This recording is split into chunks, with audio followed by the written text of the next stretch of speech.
Yang pertama wajib, yang kedua mustahil, yang ketiga harus. Assalamualaikum warahmatullahi wabarakatuh. Alhamdulillahi rabbil alamin, alladzi khalaqal insana fi ahsani taqwim, wa huwa alladzi 'allama bil qalam, 'allamal insana ma lam ya'lam. Asyhadu an la ilaha illallah wahdahu la syarika lah, wa asyhadu anna Muhammadan 'abduhu wa rasuluh la nabiyya ba'dah. Allahumma salli wa sallim ala rasulillah wa ala alihi wa ashabihi ajma'in. Rabbi shrah li sadri wa yassir li amri wahlul 'uqdatam min lisani yafqahu qawli, amma ba'd. Bapak-bapak serta ibu-ibu jemaah salat maghrib Masjid Al-Munawwarah yang saya muliakan, pertama mari sama-sama mengucapkan puji dan syukur kita kehadrat Allah Subhanahu wa taala. Alhamdulillah, berkat limpahan rahmat, nikmat, taufik dan hidayahnya masih dapat kita bertemu di masjid yang kita cintai ini guna melaksanakan ibadah salat fardu maghrib berjemaah. Sambil menunggu waktu salat isya, kita manfaatkan waktu ini untuk bermuzakarah, ingat mengingatkan dalam hal agama kita. Mudah-mudahan seluruh rangkaian amal ibadah yang kita laksanakan ini berterima di sisi Allah Subhanahu wa taala. Salawat seiring salam kita pohonkan kepada Allah, semoga senantiasa tercurah buat junjungan kita Nabi besar Muhammad sallallahu alaihi wasallam dengan ucapan Allahumma salli wa sallim wa barik ala sayyidina Muhammad wa ala ali sayyidina Muhammad. Dengan seringnya kita bersalawat kepada Nabi, mudah-mudahan di yaumil akhir kelak kita semua mendapat syafaat dari beliau. Amin ya rabbal alamin. Kaum muslimin dan muslimat rahimakumullah, sepertinya jemaah agak ramai nampaknya ini. Ibu-ibu pun kayaknya bertambah dari yang lalu. Itu semangat tak tanggung-tanggung ibu tuh. Pada malam ini request pesan kepada saya, kita kaji dulu Ustadz sifat-sifat Allah, kata Pak Amir. Memang sifat-sifat Allah itu perlu diketahui, tapi sebetulnya bapak-bapak sudah tahunya. Makanya saya bilang tadi mudzakarah namanya, ingat mengingatkan. Mudzakarah sambil ngulang-ngulang kaji, karena saya agak halangan saya mengkaji tauhid di Masjid Munawwarah ini karena jemaahnya pakar-pakar akidah ini. Makanya saya agak segan buka-buka tauhid di Munawwarah ini. Tapi udah saya bilang, karena tidak mengeluarkan ijazahnya masjid dan musolla. Kalau sempat masjid dan musolla mengeluarkan ijazah, ini jemaah ini udah S3 semua ini. Loh, udah berapa lama kita yang mengaji ini, Pak? Udah berapa lama yang mengaji ini? Udah puluhan tahun dah, Pak. Udah puluhan tahun, tidak cuma sekali dah. Ada lagi subuh, ada lagi ini di tempat sana, di tempat sini pindah. Itu udah luar biasa itu. Cuman karena masjid musolla tidak mengeluarkan ijazah, akhirnya gelarnya itu tidak tercapai. Kalau ilmunya udah lebih dari doktor ini, bapak-bapak, ibu-ibu ini. Makanya mengaji ini sungguh tidak menambah ilmu. Kata orang tua kita dulu, lancar kaji karena diulang-ulang, enak makan karena dikunyah-kunyah. Itu sifatnya. Kalau ditelan langsung makan tidak enak tuh, Pak. Mana terasa nikmatnya opor ayam begitu masuk telan langsung. Kaji juga demikian. Kalau sering diulang di situ dapat indahnya kaji itu. Kalau bercerita tentang sifat-sifat Allah, kita ketahui dulu hukum. Hukum akal namanya. Hukum akal itu ada 3. Yang pertama wajib, yang kedua mustahil, yang ketiga harus. Berbeda dengan hukum syara'. Hukum syara' itu ada juga yang wajib. Wajib, haram, sunat, makruh, mubah atau harus. Itu hukum syara'.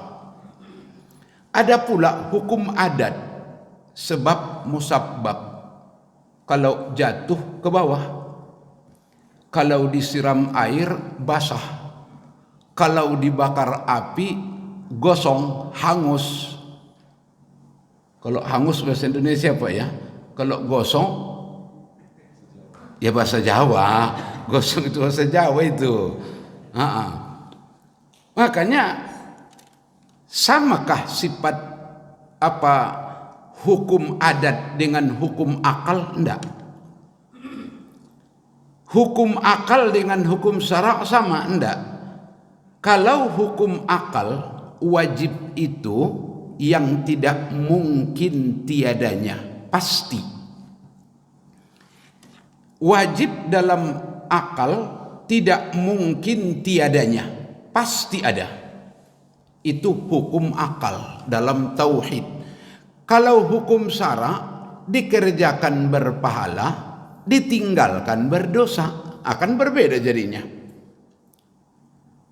Kalau hukum adat, setiap yang dibakar api hangus, itu hukum adat.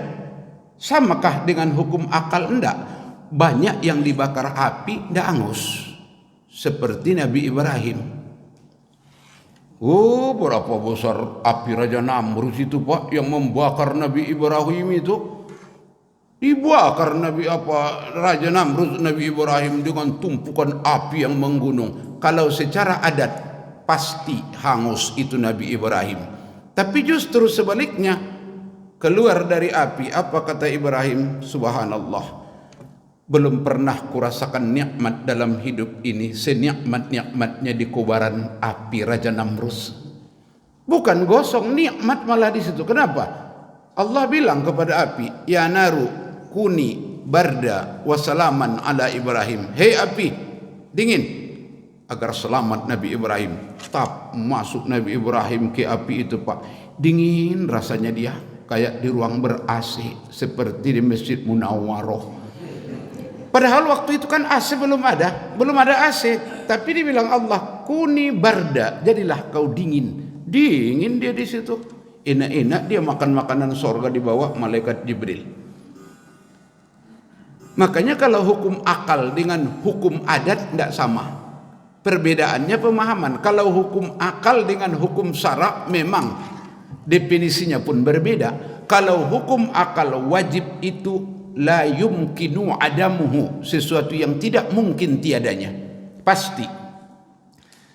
Sedangkan mustahil itu hukum akal la yumkinu wujuduhu, tak mungkin ada. Itu mustahil lah itu. Tidak mungkin ada, mustahil. Tidak mungkin ada, tidak mungkin terjadi. Itu mustahil lah itu. Umpamanya datang orang dari pasar pagi Palapa, ada ikan di pasar pagi Palapa, pendek tapi panjang katanya. Mustahil. Kalau sudah mustahil, tidak mungkin. Mana mungkin ada ikan tapi panjang tapi pendek? Kalau tidak panjang ya panjang, kalau pendek ya pendek. Itu mustahil lah itu. Tidak mungkin ada itu. Huwallazi la yumkinu wujuduhu, sesuatu yang tidak mungkin adanya, pasti tiada.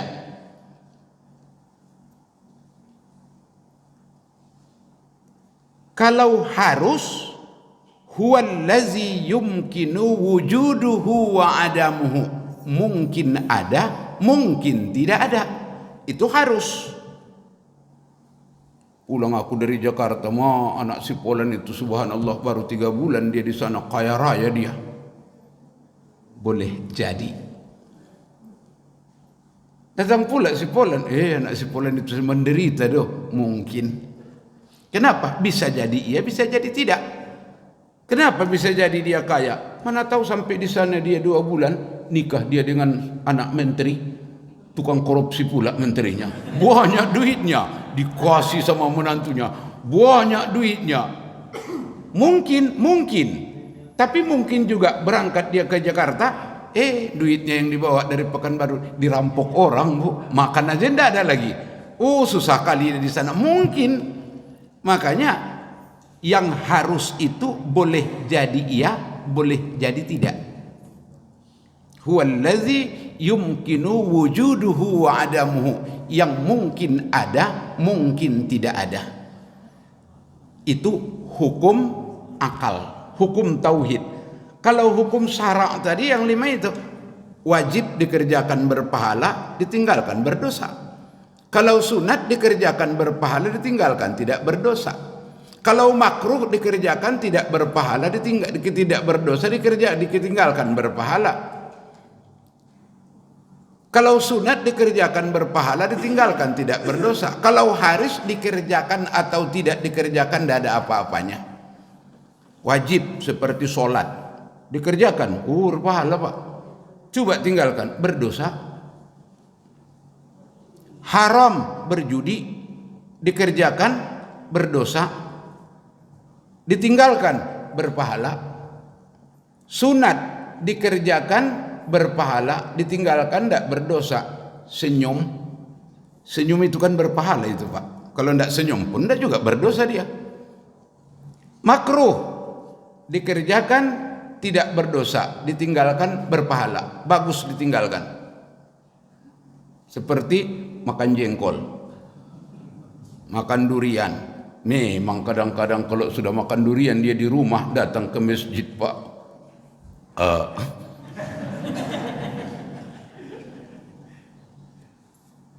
5 ke kanan, 5 ke kiri, muka belakang, konsentrasi buyar dalam sholat.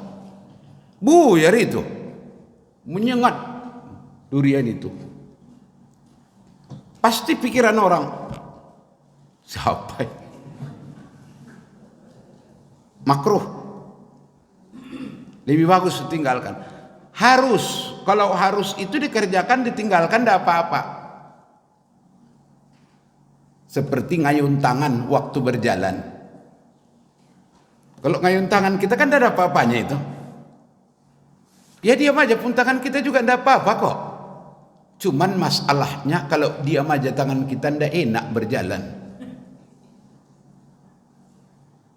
Loh, betul tidak Bu? Coba jalan diam aja tangan Ibu.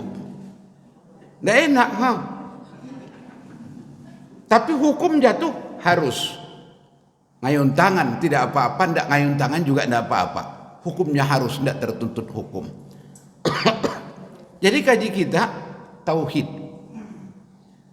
Ada sifat yang wajib bagi Allah, ada sifat yang mustahil, ada sifat yang harus. Kalau yang wajib bagi Allah pasti tidak bisa tidak. Kalau yang mustahil tidak mungkin. Apa sifat yang wajib? Yang pertama, wujud. Ada. Allah itu wajib ada. Wajib ada. Berarti tidak mungkin Allah itu tiada. Adanya Allah itu wajib. Kalau jamaah munawwarah ada, tapi adanya jamaah munawwarah tidak wajib. Jamaah munawwarah itu adanya itu tidak wajib, harus diadakan Allah atau ditiadakannya itu urusan Allah. Tidak wajib adanya kita Pak. Yang wajib itu ada, itu Allah. Makanya Allah itu tidak berpermulaan dan tidak berpenghabisan. Dia punya sifat wujud, ada selama-lamanya. Dia bersifat wujud, ada, tidak pernah tiada, dan tidak diakhiri dengan tiada. Kalau jamaah munawwarah harus Pak, tidak wajib adanya kita dah. Ketika Allah mengadakannya ada, ketika ditiadakannya tidak ada. Tahun 1400 900 jemaah Munawwarah yang sekarang ini tidak ada. Namanya aja pun belum ada. Tahun 1900 sekian sudah ada. Nanti berkisar tahun 2060 tidak ada lagi jemaah Munawwarah yang sekarang ini. Aku tidak yakin Pak ada yang hidup tahun 2060, tidak yakin saya. Jangan-jangan namanya sudah hilang itu. Namanya sudah hilang itu Pak, dari disebut orang lagi.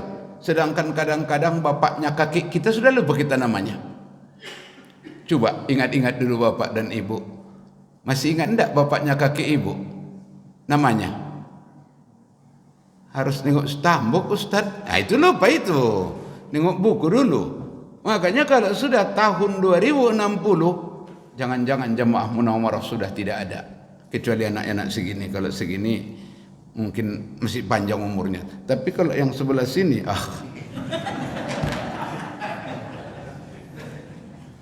makanya adanya kita harus dari tiada menjadi ada, dari ada menjadi tiada. Mungkin dari tiada nanti balik menjadi ada. Makanya adanya Allah itu wajib, tidak pernah tidak ada. Seperti apa adanya Allah itu Ustaz? Jangan kaji lagi. Jangan kaji lagi karena itu sudah kezat sifatnya Pak. Tafakkaru fi khalqillah.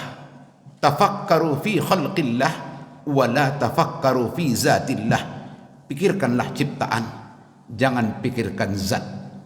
Mengenal Allah itu pun dengan sifat dan perbuatan, juga dengan ciptaan. Tak mampu kita mengenal Allah dengan zat. Di mana Allah itu Ustaz? Banyak berpendapat sahabat ulama. Tapi kalau Abu Hasan Asy'ari, Abu Mansur Maturidi, Allah itu tidak butuh tempat.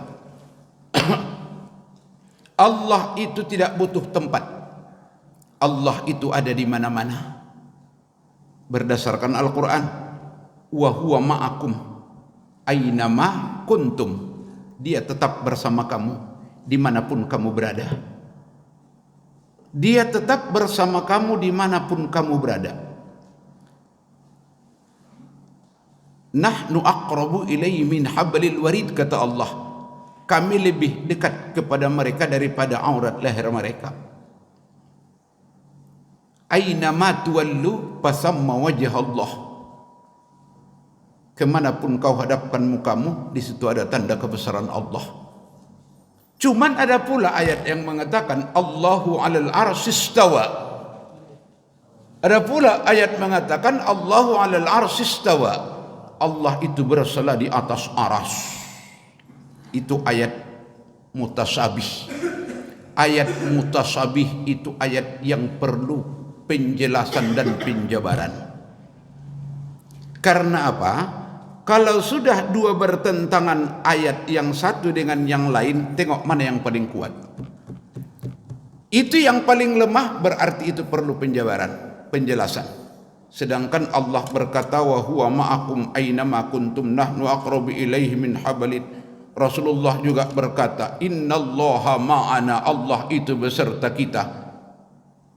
Berarti ulama Abu Hasan Asy'ari, Abu Mansur Maturidi menjelaskan Allahu 'alal arsy istawa. Allah itu bersala di atas aras. Itu dimaksudkan kekuasaan Allah sampai meliputi aras yang terbesar. Sampai meliputi aras yang terbesar. Kekuasaan Allah, makanya ayat mutasabih. Allah itu tidak butuh tempat. Kenapa? Karena Allah tidak berjisim. Tidak ada bendanya Allah itu. Yang membutuhkan tempat, yang ada bendanya, yang ada jisimnya. Allah itu tidak berjisim. Makanya kalau kita membayangkan Allah itu sesuatu yang berjisim dalam ibadah, rusak akidah itu. Karena ada orang waktu sholat Allahu Akbar, Allah Maha Besar, yang terpandang oleh hatinya tulisan Allah yang nempel di dinding rumahnya. Karena ada di situ kainnya hitam, tulisannya kuning. Allah. Tahu-tahu dibayangkannya, Allahu Akbar, Allah yang maha besar, yang terpandang dia, tulisan Allah itu rusak akidah, Bu. Berarti itulah Allah kita itu? Enggak. Yang itu diciptakan orang itu. Allah kita tidak mampu orang menciptakannya. Jangankan menciptakannya, sedangkan membayangkannya tidak terbayangkan seperti apa Allah itu. Makanya Abu Hasan Asy'ari mengatakan, siapa yang merasa mendapat, dialah yang belum mendapat. Siapa yang tidak mendapat tapi merasakan, dialah hakikatnya orang yang sudah mendapat. Apa maksudnya? Kalau masih terbayangkan dia kondisi, jisim dan rupa Allah itu, belum jumpa. Tapi kalau sudah terasa dia, Allahu Akbar, Allah maha besar, siapa yang terbayang oleh dia? Yang maha besar itu kuasanya. Itulah yang menciptakan saya, menciptakan alam, menciptakan seluruh alam ini. Tidak ada satupun yang tercipta kecuali dia yang menciptakannya. Rasakan dia bersama kita, tapi dekat tiada, bersentuh jauh tiada berantara. Kok bisa, gimana caranya? Karena yang bisa dekat itu dengan kita pakai antara, ada jisimnya. Yang jauh bisa berantara, ada jisimnya. Dekat tak bersentuh, itu ada jisimnya. Kalau tidak ada jisimnya, dia bersama kita. Itu tidak bisa diceritakan, tapi bisa dirasakan. Saya kasih contoh. Ambil dulu sifat Allah. Kudrat. Kudrat itu pun wajib bagi Allah, tapi harus bagi kita. Kudrat itu kuat, kuasa, mampu, bertenaga. Itu milik Allah itu, Pak. Allah cuman yang wajib mempunyai kudrat. Cuman Allah titipkan ke kita kudrat itu. Sifat ma'ani namanya. Disertakan Allah dengan kita kudrat itu. Sehingga selama kudrat Allah itu disertakannya, dititipkannya, dihak guna pakaikannya dengan kita, bisalah bertenaga kaki ini, bisalah berbuat tangan ini. Karena apa? Karena Allah sertakan kudrat kekuatannya kepada kita. Kitakah yang kuat itu? Tidak. Siapa yang kuat itu? Allah. Kalau kita merasa kuat, udah syirik tuh, Pak. Sedangkan posisi kita ada pada la haula wa la quwwata illa billah. Tidak ada daya, tidak ada upaya kecuali dengan Allah. Karena dengan Allah lah kita bersama sifat kudratnya. Bisa kaki ini berjalan, bisa tangan ini berbuat, bisa kepala ini geleng-geleng kepala ketika nengok orang tidak beres, bisa manggut-manggut dia ketika kagum dia kepada sesuatu. Siapa punya kekuatan dan gerak itu? Itu gerak yang dititipkan Allah. Di mana tempat gerak itu di diri kita? Di mana tempat tenaga itu di diri kita? Di mana tempat kemampuan itu di diri kita? Tak bisa dijawab itu, Bu. Cuman bisa dirasakan. Bisa dirasakan. Makanya kalau dia sudah mendapat, merasa dia, saya bersama dengan Allah, tapi tak tahu dia tempatnya di mana, cuman bisa dirasakannya, itulah orang yang mendapat.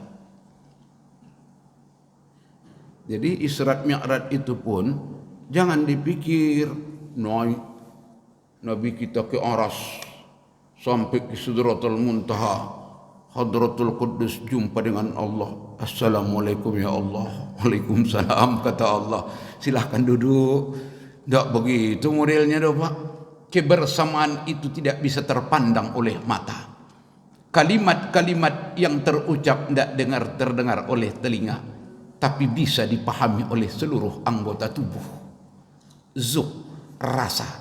Maka adanya Allah itu wajib. Sehingga timbullah sifat yang kedua dan yang ketiga. Kidam, bako. Kidam itu sedia. Sedia itu tidak berpermulaan. Bako itu tidak berkesudahan, kekal.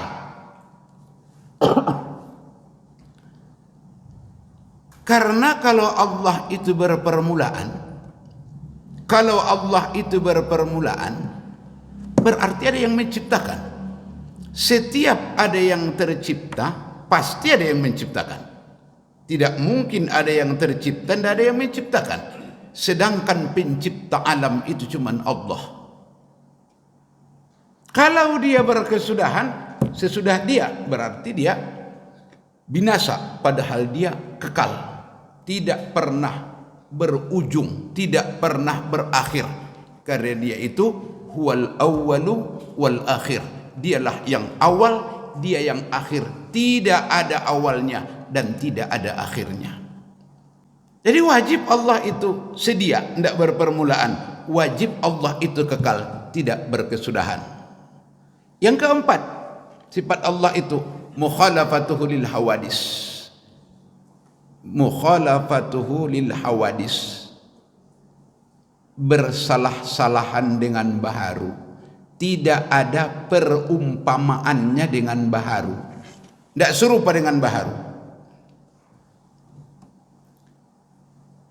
Di mana tidak serupanya segala-galanya? Makanya tidak ada persamaan kita dengan Allah. Tidak ada samanya. Ilmunya tidak sama. Ilmu Allah itu wajib. Semuanya tidak ada kurangnya bagi Allah. Makanya dia mumasatul hawadis. Tidak ada serupanya dengan baharu. Kepemilikannya semua bersalah-salahan dengan baharu. Mustahil Allah itu bersamaan dengan baharu. Kalau ada persamaannya, sesuatu yang tidak mungkin. Yang terakhir pada sifat nafsiyah, qiyamu binafsih. Qiyamu binafsih, berdiri sendiri. Berdiri sendiri, tidak butuh siapapun. Tidak butuh siapapun. Kalau kita pasti butuh, Pak. Pasti membutuhkan yang lain. Kalau Nabi Allah itu qiyamuhu ta'ala binafsih, berdiri sendiri, tidak membutuhkan siapa-siapa. Karena apa? Karena kekuasaan dia itu, makanya dia tidak butuh sesuatu. Kalau begitu Ustaz, ngapain dia utus Rasulnya? Kenapa dibuatnya malaikatnya kalau dia tidak butuh kepada sesuatu? Diciptakannya Rasul, diciptakannya malaikat, itu sebetulnya pelajaran bagi umat, pelajaran bagi hamba, bahwa manusia itu supaya bisa mengatur strategi. Sungguh Allah itu kalau dia butuh, tidak akan butuh dia itu malaikat-malaikat itu. Justru malaikat yang membutuhkan dia. Dia tidak butuh ke kita, kita yang membutuhkan dia. Kalau kita butuh kepada Allah, Pak, kalau tidak ada Allah itu, jangankan tidak ada. Kalau tidak diperhatikan Allah, kita tidak bisa apa-apa kita ini. Oh, tidak bisa, Pak. Itulah hebatnya Allah itu. Mengalirnya darah di dalam tubuh dengan izin Allah. Naik turun napas dengan izin Allah. Kalau tidak dengan izinnya, apa jadinya kita ini? Kemudian wahdaniyat, esa. Itu sifat salbiyah. Qidam, baqa, mukhalifatul hawadis, qiyamu binafsih, wahdaniyat, esa. Kalimatnya esa, bukan satu. Apa bedanya esa dengan satu? Karena dalam sifat ini dibilang Abu Hasan Asy'ari wahdaniyat, ahad, esa. Tidak bisa dibilang Allah itu satu. Kenapa? Karena kalau satu, Bu, bisa ada pecahan-pecahannya, bisa berawal dari berbilang-bilang. Umpama 4 dikurang 3, 1. Allah itu tidak bisa dibilang satu. Karena kalau sempat ada orang berkata, dulunya Allah itu 4, Ustaz. Waktu zaman Nabi Musa mati 1, zaman Nabi Ibrahim mati 1, Zaman Nabi Daud mati satu, sekarang tinggal satu, tetap syirik hukumnya. Tapi kalau esa tidak berawal dari berbilang-bilang, dan kalau esa tidak ada juzuk bagian-bagiannya. Kalau manusia satu, bisa dikatakan satu. Kenapa dikatakan satu manusia?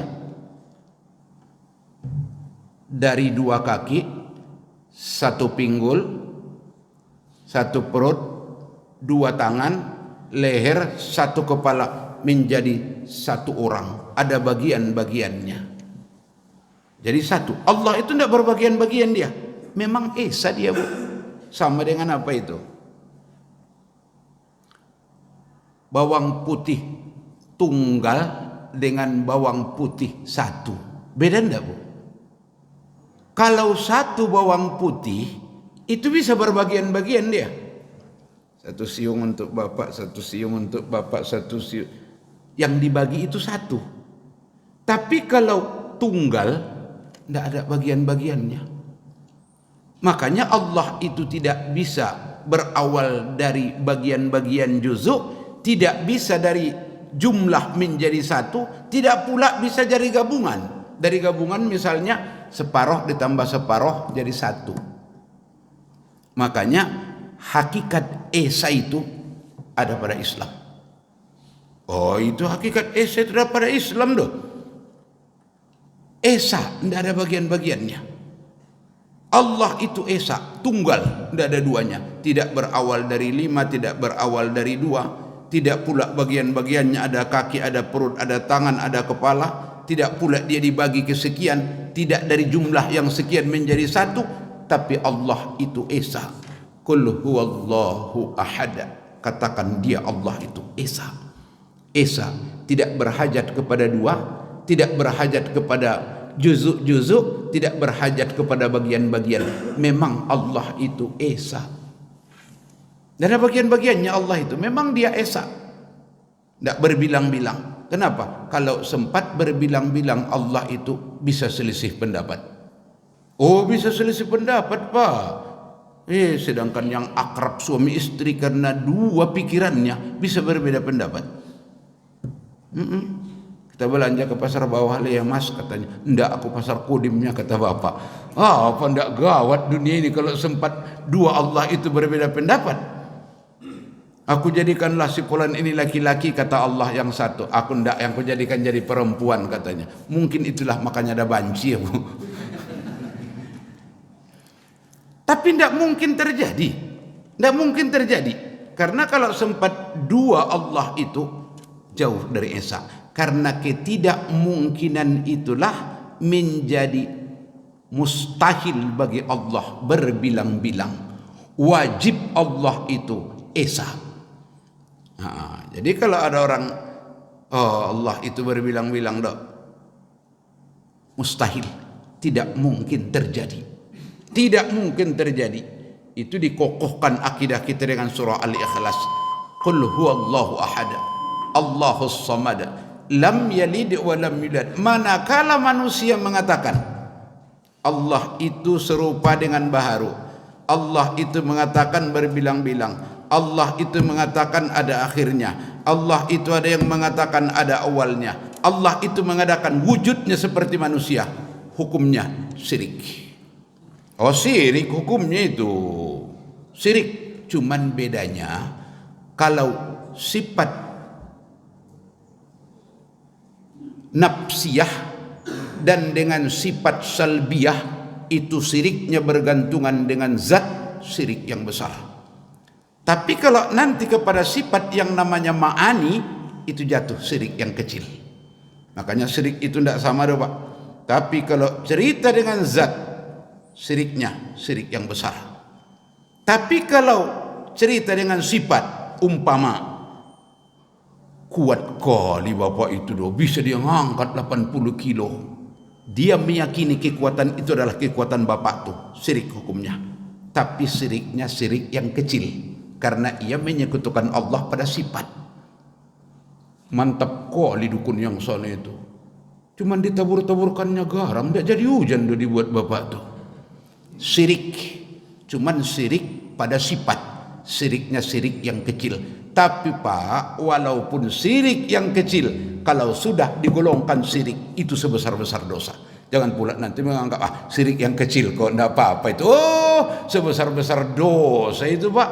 Asal sudah masuk di golongan syirik, itu syirik sebesar-besar dosa. Ini yang dapat kita ungkapkan. InsyaAllah pertemuan yang akan datang kita lanjutkan. Mudah-mudahan ada manfaatnya. Kalau kurang cocok kajinya, sabarlah ya Bu. Karena kalau sudah cerita akidah, itu banyak yang tidak cocok itu. Bosan aku dengarnya katanya. Kalau bosan pulang aja lah Bu. Assalamualaikum warahmatullahi wabarakatuh.